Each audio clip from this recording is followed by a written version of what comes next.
Good morning, everyone. How are you? Today, we are going to start our chapter number 6, the Indian Criminal Justice System. In this chapter, we will discuss about the criminal justice system of India and how it's work. हम इसमें बात करेंगे कि क्या criminal justice system है और कैसे ये वर्क करता है। सबसे पहले अगर आप देखोगे somebody is violate a law, कोई किसी लॉ को ब्रेक करता है, then we immediately call the police. क्या आपको लगता है कि the police decide whether the person is guilty और नॉट? क्या आपको लगता है, जैसे हमने कई बार फिल्मों भी देखा है, ठीक है, या रियल लाइफ में हम पुलिस को बुलाते हैं, तो क्या पुलिस डिसाइड करेगी कि इस पर्सन ने गलती की है कि नहीं? No, it's decided by the court of law. The whole procedure is followed. The court of law is decided whether it's a person is guilty or not. Then the court of law decided whether the accused is guilty or not. The procedure that they follow is known as criminal justice system. So criminal justice system क्या है? जो भी procedure follow किया जाता है किसी person को दोषी फाउंड करने में, उसे क्रिमिनल जस्टिस सिस्टम कहते हैं। हम इसमें स्टेप बाय स्टेप करेंगे कि कौन कौन से जो सिनेरियो, कौन कौन से जो एक इंसिडेंट है जहाँ मान लो कौन कौन से लोग रोल प्ले करते हैं, कौन से इंस्टीट्यूशंस रोल प्ले करते हैं क्रिमिनल जस्टिस सिस्टम में। सबसे हम पुलिस की बात करेंगे। सबसे पहले the police, what is the role of the police? Starting में ही पुलिस का रोल आता है। The role of police is preventing and investigating crime. किसी भी क्राइम को दूर रखना, सिक्योर करना, लोगों को इन्वेस्टिगेट करना, it's a work of first important work of police. Next है दे रिकॉर्ड द स्टेटमेंट, ठीक है, गैदरिंग द एविडेंस, पूरे सभी एविडेंस को गैदर करते हैं, लोगों की जो स्टेटमेंट है उसको रिकॉर्ड करते हैं, ठीक है, सभी लोगों से पूछताछ करते हैं, ठीक है, मतलब सभी जो काम है एक तरीके से जो लॉ कोर्ट के सामने वो पेश करते हैं, ठीक है। दे विल ऑल्सो डिसाइड कि कौन से जो क्राइम है, जिसमें काफ़ी क्राइम्स ऐसे होते हैं जिसमें डायरेक्टली पुलिस किसी पर्सन को अरेस्ट कर लेती है, जैसे कि रॉबरी का हो गया, मर्डर का हो गया, इसमें वारंट की ज़रूरत नहीं होती है। Like some are crimes that required warrant that is issued by the court, ठीक है, जैसे कि आप किसी पब्लिक नॉइस या किसी ऐसा कोई काम कर रहे हो, ऐसा कोई लॉ वायलेट कर रहे हो जिसमें वारंट की ज़रूरत होती है, then the court permission is required, ठीक है। सो इशू वारंट को इशू करवाना भी पुलिस का काम है।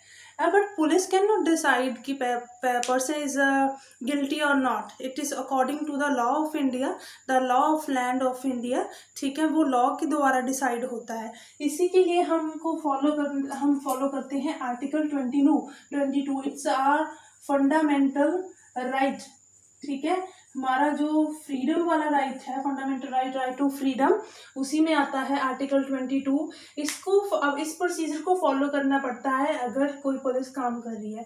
First of all, if person is मतलब किसी पर्सन को आप अरेस्ट कर रहे हो, you have to informed about the offence that he has committed. आपको बताना होगा कि उसने क्या क्राइम किया है। Next, if person is arrested, then he is free to consult a lawyer with his own choice. वो अपने किसी भी लॉयर को कंसल्ट कर सकता है, ठीक है। अगर मान लो उसके ऊपर केस चल गया, ही इज वेरी पुअर, ठीक है, he is not able to consult a lawyer, then it's a duty of the state कि द स्टेट और the judiciary system will provide the lawyer to that person.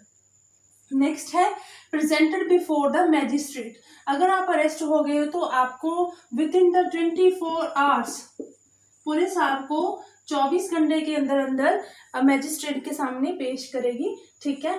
उसका ये काम नहीं है कि आपको अरेस्ट कर लिया और आपको सेल में बंद कर दिया तो आपको कहीं नहीं लेके जाएंगे, उसको आपको मैजिस्ट्रेट के सामने विद इन 24 आवर्स के अंदर अंदर आपको प्रेजेंट करना होगा।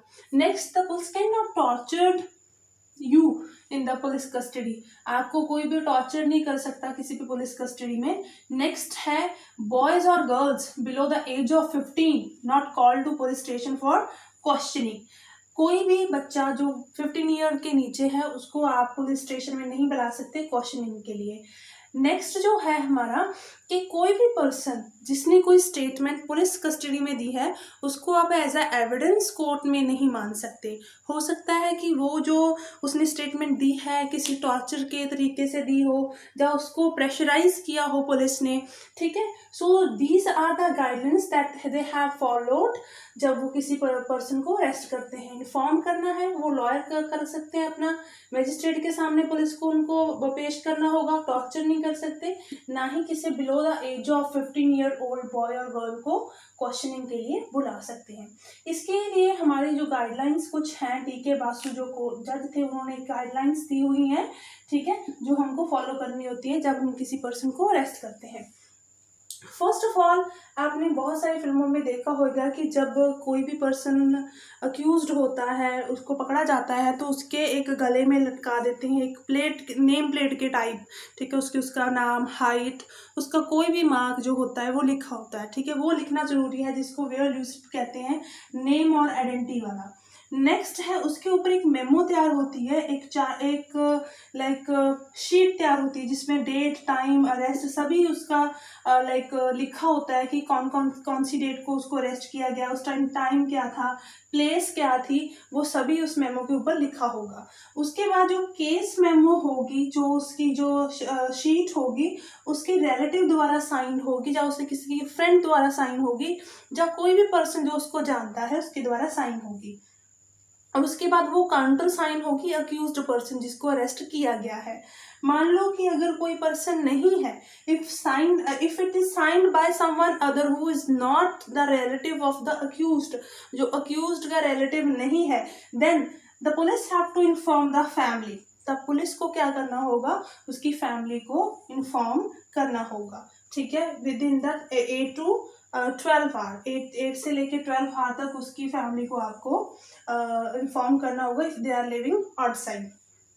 उसकी पूर्ण आइडेंटिटी होनी चाहिए, आइडेंटिटी लिखी होनी चाहिए उस मेमो के ऊपर, उसकी मेमो के ऊपर साइन होना चाहिए उसके रिलेटिव्स का, ठीक है, और रिलेटिव के बाद काउंटर साइन अक्यूज्ड का होना चाहिए। अगर किसी और ने साइन किए हैं तो उसके जो भी रिलेटिव्स हैं या पेरेंट्स हैं, जो कोई बाहर रह रहा है, उसको इन्फॉर्म किया जाए उस मेमो के बारे में।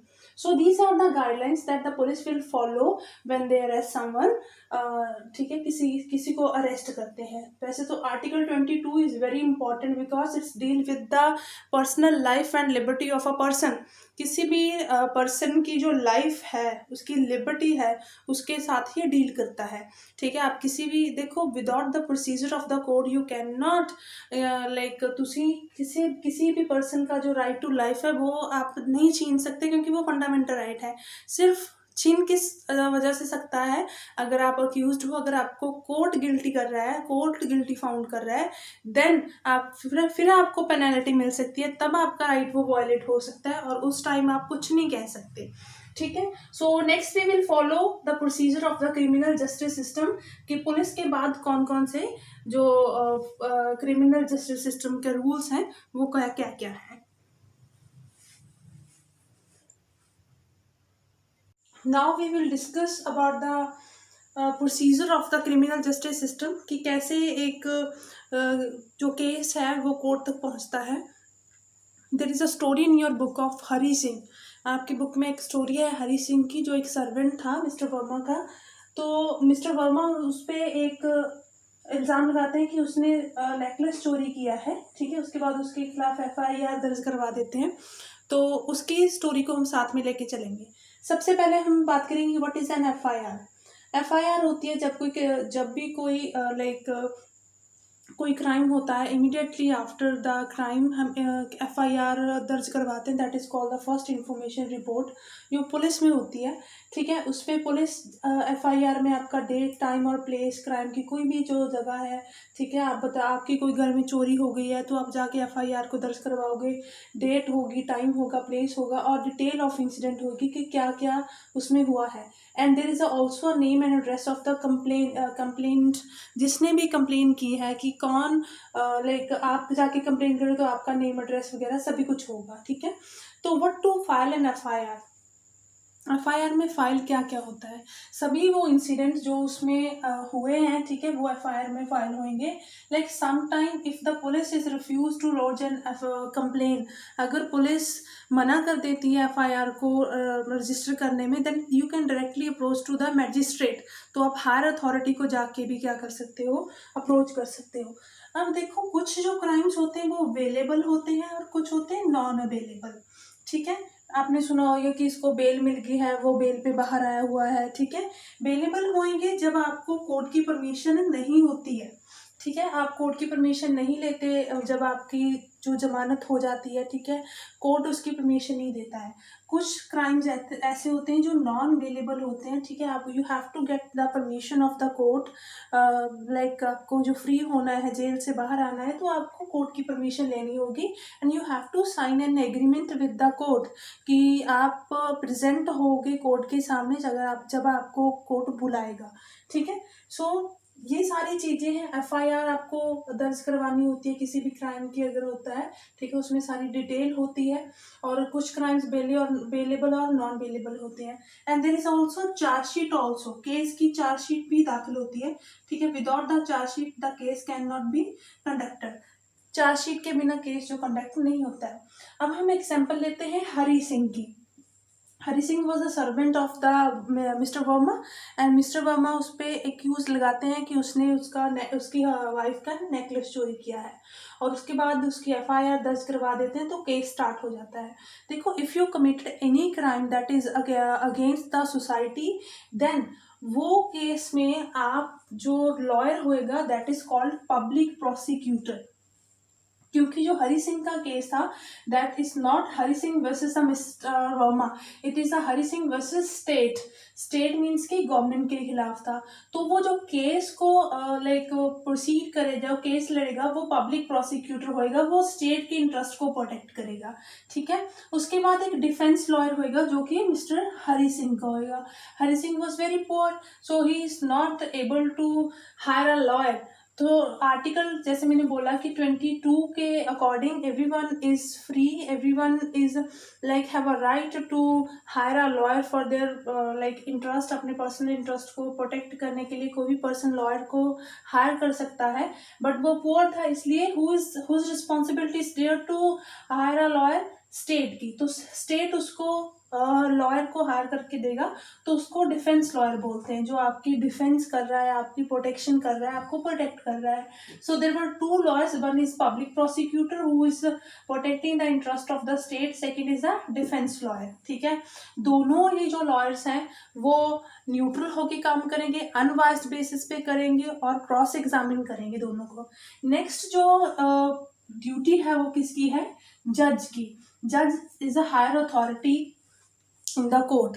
जज क्या होता है, हायर अथॉरिटी होता है, ठीक है। ही विल लाइक इन्वेस्टिगेशन, जो रिपोर्ट्स हैं चेक करेगा, ठीक है, दोनों के जो आर्ग्यूमेंट्स है दोनों साइड के उसको सुनेगा, then he will give the verdict. उसके बाद भी वो वर्डिक्ट देगा, फैसला देगा कि क्या सही है और क्या गलत है। He can give the penalty also, fine also, death also, life imprisonment also, कोई किसी भी तरीके की वो सज़ा दे सकता है। जो वो आपका आर्टिकल 22 है वो इसी के अंडर आके वायलेट हो सकता है। सिर्फ कोर्ट के प्रोसीजर के साथ ही आपका आर्टिकल 22 वापस लिया जा सकता है, बाकी किसी हालत में नहीं लिया जा सकता।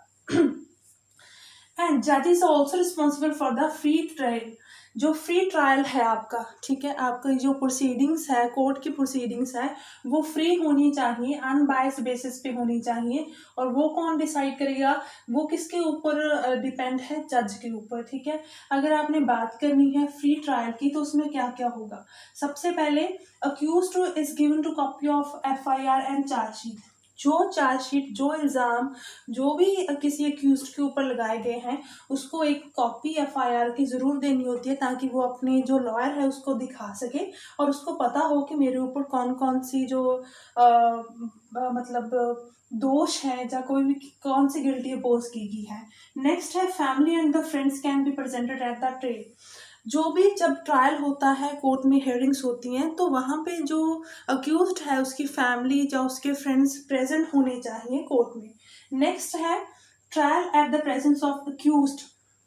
जो भी दोषी है वो भी वहीं पे होना चाहिए, ऐसा नहीं है कि वो कहीं और है, ठीक है, और उसको सज़ा सुना देगी है। नेक्स्ट है accused defended by the lawyer. जो अक्यूज है उसका एक लॉयर ज़रूर होना चाहिए ताकि वो उसको डिफेंड कर सके। Next, he should be the cross examine. उसको क्रॉस एग्जामिन किया जा सके, ठीक है, उसको मतलब सवाल पूछे जाएं, दोनों प्रोसिक्यूटर हो चाहे वो डिफेंस लॉयर हो, क्रॉस एग्जामिन करना होता है, सवालों को पूछना। नेक्स्ट है matter is judged impartially on the basis of evidence. जो भी मैटर है उसको सॉल्व किया जाए, उसका फैसला एविडेंस के अकॉर्डिंग दिया जाए, ना कि अपनी मर्जी के according. So if we want to ensure a free trial then we have to follow these guidelines.